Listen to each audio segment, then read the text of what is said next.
और कराची में target killing भी न रुक सकी और तशद्दुद और फायरिंग के वाक़यात में 5 अफराद हलाक हो गए, जबकि पुलिस ने मुबैना मुकाबले में 3 डाकुओं को हलाक कर दिया। दहशतगर्द रमजान का तकद्दुस भी पामाल करने में मसरूफ है और कोई भी जवान के हाथ रोके। लियारी के इलाके कलरी से एक शख्स की लाश बरामद हुई। औरंगी टाउन में फायरिंग करके 38 साला सलीम को हलाक कर दिया गया है, जबकि कुरंगी के इलाके वीटा चुरंगी से एक शख्स की तशद्दुद लाश बरामद हुई। PIB कॉलोनी के इलाके निश्तर बस्ती से एक शख्स की लाश बरामद हुई, जिसे तशद्दुद के बाद गोली मारकर हलाक किया गया। साइड के इलाके मेट्रोविल से तशद्दुद लाश बरामद हुई, जिसे मुबैना तौर पर अगवा के बाद तशद्दुद करके गोली मार दी गई। उधर कायदाबाद के इलाके अली गोट में मुबैना पुलिस मुकाबले के दौरान 3 डाकू हलाक हो गए।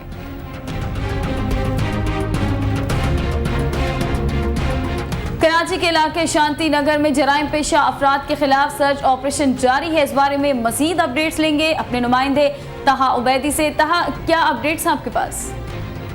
जी बिल्कुल, शांति नगर में पुलिस की जानिब से क्रैकडाउन किया गया है। जुराइम पेशा अफराद के खिलाफ मुख्तलिफ इलाके में सर्च ऑपरेशन किया गया है, जिसके नतीजे में 1 दर्जन से ज़्यादा अफराद को हिरासत में लिया गया है। हम आपको वो तमाम तर मनादिर दिखाते हैं जहाँ पर इन अफराद को हिरासत में लेकर रखा गया है। आप मनादिर देख सकते हैं, इन अफराद को हिरासत में लिया है। पुलिस की भारी नफरी इस इलाके में तैनात की गई थी, जिसके बाद ये ऑपरेशन किया गया था, जिसकी सरबराही DSP नासिर लोधी कर रहे थे। उनसे हमारी बातचीत हुई। उनका ये कहना है कि पुलिस को मुखबर ख़ास ने इतला दी थी कि इस इलाके में जुराइम पेशा अफराद मौजूद हैं, जिनकी निशानदेही पर ये क्रैकडाउन किया गया था। एक जो है मोर्चा जो है यहाँ पर मोर्चा जो सेल है वो यहाँ पर बरामद किया गया। इसके अलावा असला भी बरामद किया गया। 1 दर्जन से ज़्यादा अफराद को हिरासत में लिया गया है। इस वक्त हम जो शांति नगर की चौकी यहाँ पर मौजूद है, हम वहाँ पर मौजूद हैं। हम आपको वो मनाजिर दिखाने की कोशिश करते हैं जहाँ से पुलिस ने इन अफराद को हिरासत में रखा हुआ है। यहाँ 1 दर्जन से ज़्यादा अफराद को हिरासत में लिया हुआ है। यहाँ पुलिस हुक्काम से हमारी बातचीत हुई थी। उनका ये कहना है कि यहाँ पर टॉर्चर सेल भी एक बरामद किया गया है, जहाँ पर अगवा बराए तावान की वारदातें होती थी, अगवा किया जाता था लोगों को और वहाँ पर उनको तशद्दुद का निशाना भी बनाया जाता था। पुलिस की भारी नफरी अभी भी इस इलाके में मौजूद है। यहाँ पर बख्तरबंद गाड़ियाँ भी मौजूद हैं, जबकि जिन अफराद को हिरासत में लिया गया है उनके लवाहिकीन जो हैं, उनके जो अजीज़ व अकरब हैं, वो यहाँ पर एहतिजाजी मुजाहरा कर रहे हैं। उनका ये मौक़िफ़ है कि बेकसूरों को पुलिस ने जो है हिरासत में लिया है। किन को गिरफ्तार किया है पुलिस ने? हम लोग का बच्चे अभी बस पढ़ रहा है। बिल्कुल, आप देख सकते हैं ख़वातीन और बच्चों की बड़ी तादाद यहाँ पर मौजूद है, जो कि एहतिजाजी मुजाहरा कर रही है। जी, कोई भी किसी चीज़ में नहीं। कराची के इलाके शांति नगर में जराइम पेशा अफराद के खिलाफ पुलिस का सर्च ऑपरेशन जारी है। बड़ी तादाद में पुलिस की नफरी भी इस वक्त इलाके में मौजूद है। तकरीबन 12 के करीब अफराद को गिरफ्तार भी किया गया है। बड़ी तादाद में असलहा भी बरामद हुआ है। इस तमाम तर सूरत हाल से हमें अपडेट कर रहे थे हमारे नुमाइंदे तहा उबैदी। आपका बहुत शुक्रिया।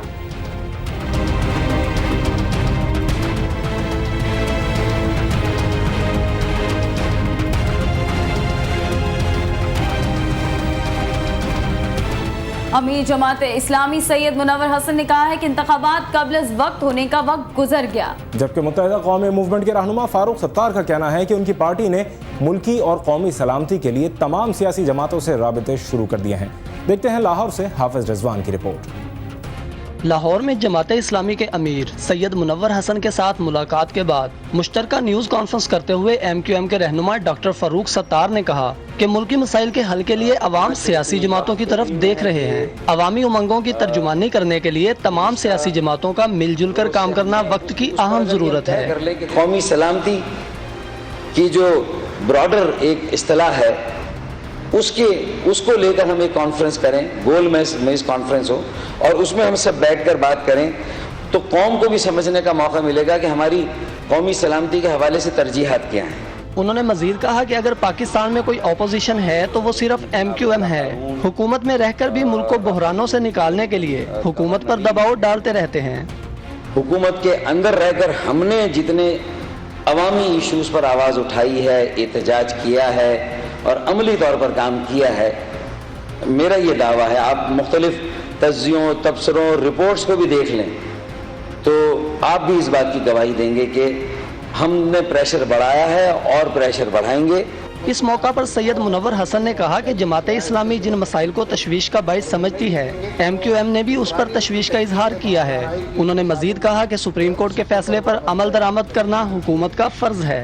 जहाँ तक खत लिखने का मामला है, इसके लिए तो किसी कॉन्फ्रेंस की या गोलमेज कॉन्फ्रेंस की मैं जरूरत नहीं महसूस करता, इसलिए कि सुप्रीम कोर्ट के फैसलों पर अमल दरामद बदरजा आला हुकूमत को करना चाहिए और दर्जा बदर्जा तमाम लोगों को करना चाहिए।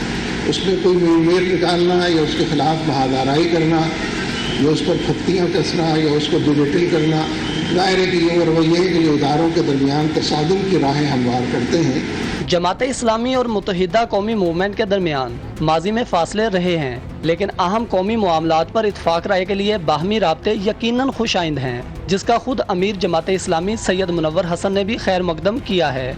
कैमरामैन मोहम्मद यकूब के साथ हाफिज रिजवान, CNBC पाकिस्तान, लाहौर।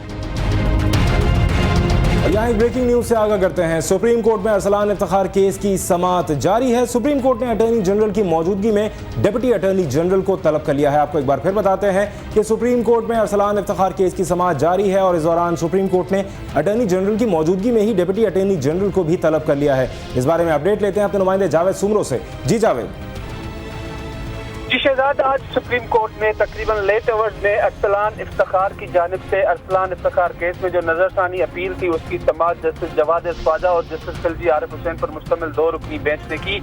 ये समाअत जो है शहजाद, फिलहाल जब ये मेरा बीपर हो रहा है उस वक्त ये समाअत कल तक मुलतवी हो गई है। और इसमें मैं आपको ये बताता चलूँ कि आज अदालत के सामने जब अरसलान इफ्तिखार के वकील सरदार इसाक ने चंद इखबारी तराशों की खबरों पर अदालत का ध्यान दिलाने की कोशिश की, तो अदालत ने उनको कहा कि अदालत कभी भी किसी इखबारी बयान या किसी ऐसी टीवी की स्टोरी पर कभी भी ध्यान नहीं देता, ना ही उस पर रिलाय करता है, क्योंकि जो हकायक दस्तावेजी तौर पर अदालत के सामने होते हैं अदालत उसी पर जो है बात करता है। और उसी दौरान सरदार इसाक ने कहा कि अटॉर्नी जनरल की जानिब से जाती रंजिश के सामने रखते हुए अरसलान इफ्तिखार के खिलाफ जो तहकीकाती खत जो है नेब को तहकीकात करने का खत लिखा था वो जाती रंजिश से था, जिस पर जस्टिस जवाद ख्वाजा ने अटॉर्नी जनरल से अटॉर्नी जनरल के अलावा जो है अपने स्टाफ से पूछा कि क्या वो खत डिप्टी अटॉर्नी जनरल जो गुज़िश्ता समाअत में पेश हुए थे शफी चांडियो, क्या उन्होंने अदालत में जमा कराया? तो उन्होंने अदालत को बताया कि जी नहीं, वो अभी तक अदालत में जमा नहीं हुआ। तो उसी दौरान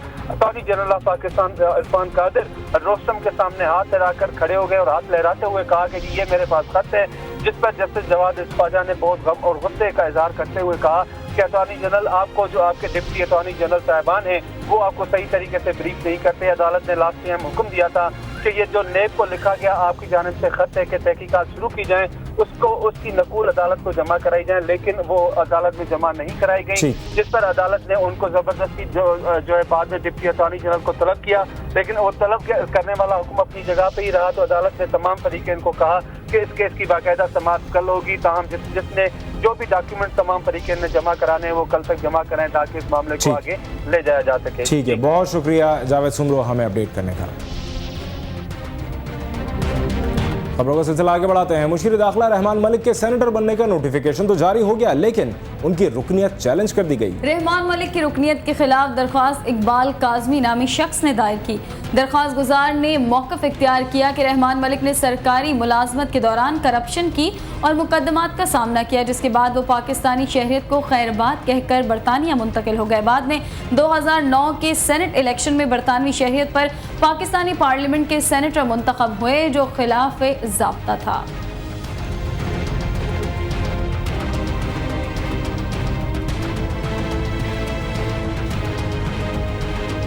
और लंदन ओलंपिक्स के इनेकाद में चंद रोज रह गए। ओलंपिक्स विलेज और मेजबान शहर में क्या सरगर्मियां जारी हैं, देखते हैं इस रिपोर्ट में।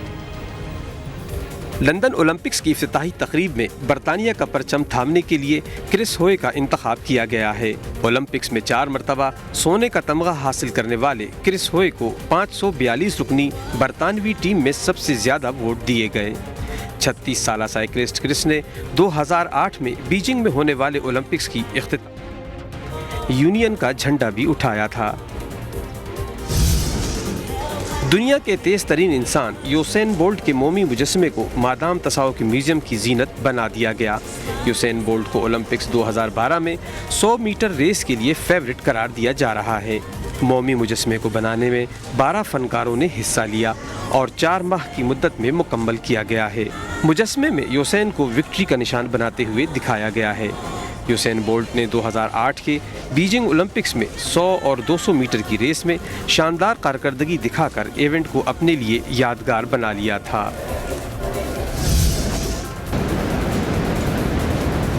लंदन के टैक्सी ड्राइवरों ने वीआईपी लेन्स में ड्राइविंग की इजाज़त न मिलने के खिलाफ एहतिजाज किया। टैक्सी ड्राइवरों का मौक़िफ़ था कि हुकूमती फ़ैसले से उनकी आमदन पर खातिर ख्वाह असर पड़ेगा और मखसूस शाहराहों पर न जाने की सूरत में दूसरी शाहराहों पर रश भी बढ़ेगा। लंदन ब्रिज पर टैक्सी ड्राइवर अपनी गाड़ियों समेत कतारों में लगकर एहतिजाज करते रहे, जिससे ट्रैफिक का निज़ाम मुअत्तल हो गया और गाड़ियों की तवील कतारें लग गईं। ओलंपिक्स में शिरकत के लिए शामी दस्ता लंदन पहुंच गया। शोरिश ज़दा मुल्क से आने वाले खिलाड़ियों की तादाद 11 है। शाम ने ओलंपिक्स की तारीख में अब तक 3 मेडल हासिल किए हैं। शामी खिलाड़ियों ने आखिरी मरतबा एथेंस ओलंपिक्स में बॉक्सिंग के मुकाबलों में कांसी का तमगा हासिल किया था। 5 एक रोज़ा मैचेस की सीरीज के दूसरे मैच में भारतीय टीम श्रीलंका के खिलाफ महज 138 रन पर ढेर हो गई। हम्बनटोटा में खेले जा रहे मैच में भारतीय टीम ने टॉस जीतकर पहले बैटिंग का फैसला किया था। हम गौतम गंभीर के अलावा कोई भी भारतीय बल्लेबाज श्रीलंकन बॉलर्स का मुकाबला न कर सका। गौतम गंभीर 65 रन बनाकर आउट हुए। श्रीलंका की जानिब से एंजेलो मैथ्यूज और परेरा ने 3-3 जबकि मलिंगा ने 2 विकेटें हासिल की। भारत को सीरीज में 1-0 की बढ़तरी हासिल है।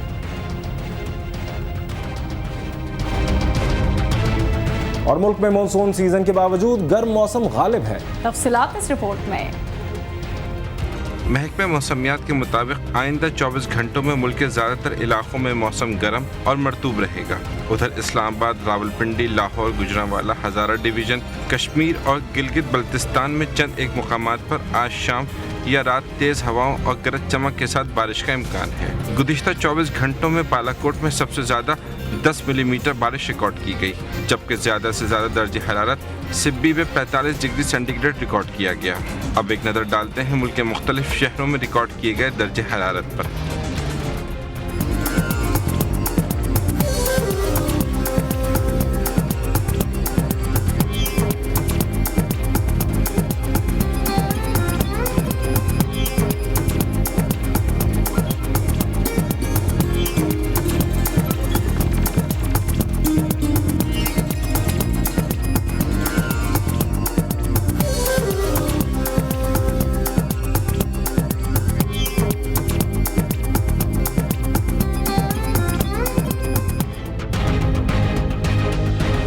CNBC तेज में अब तक के लिए इतना ही। मजीद खबरों और अपडेट्स के लिए आप विजिट कर सकते हैं हमारी वेबसाइट cnbcpakistan.com। एक ब्रेक के बाद आप देख सकेंगे प्रोग्राम इफ्तार टाइम।